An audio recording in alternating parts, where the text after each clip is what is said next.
Hey, what's going on? I'm Rich Ward from Fozzy, and I'm here to tell you about my experience with the Positive Grid Bias Rack.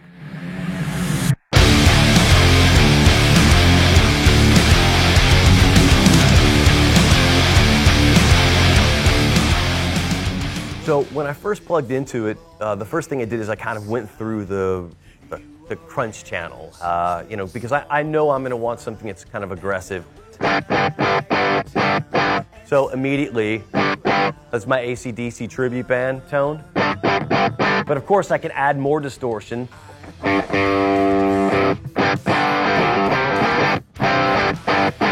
I immediately went from there into my crunch channel, which is probably kind of a classic rock into kind of my 80s feel.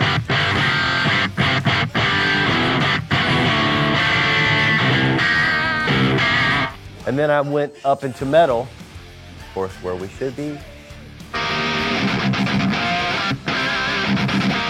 And that's obviously where I landed because that tone is way more compressed. It feels like, because you can hear the... And even though I would never play in a clean channel because that takes talent,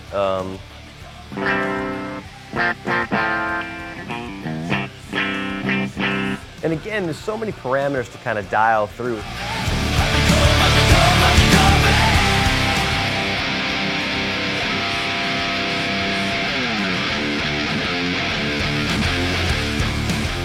You can find lead tones and rhythm tones and clean tones going from classic to modern, all within a pretty quick period of time. And just kind of within 10 minutes, was able to dial in something that was really comfortable for me, which is really cool because I could spend another 10 minutes and find something that was completely different that also worked for me in a different way. So a lot more flexibility than you're going to find in kind of your standard out-of-the-box amp that you find in the store.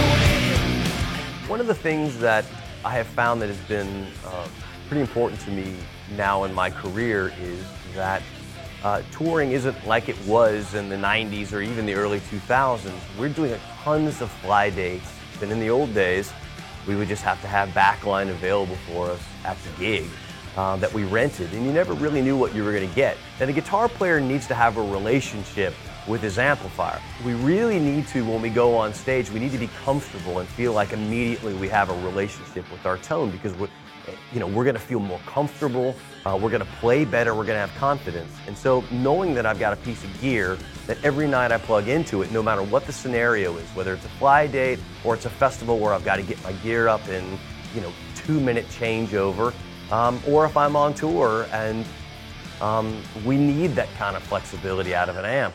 And honestly, portability these days is very important. So being able to have an amp that we can throw in a rack, throw up above my head on the plane, or stick it with my pedal board in a suitcase and put it in the belly of the plane. These things are important, and there's a lot of things people don't take into consideration.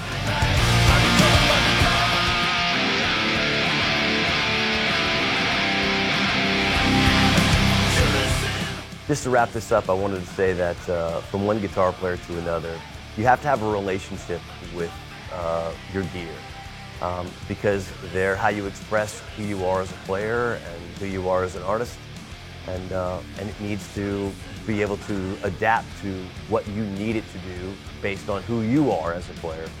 Your amp is as your dance partner, and this dance partner has lots of shoes and different moves and steps, and she's sexy. I suggest to put on your best pair of shoes and step to it. Positive Grid.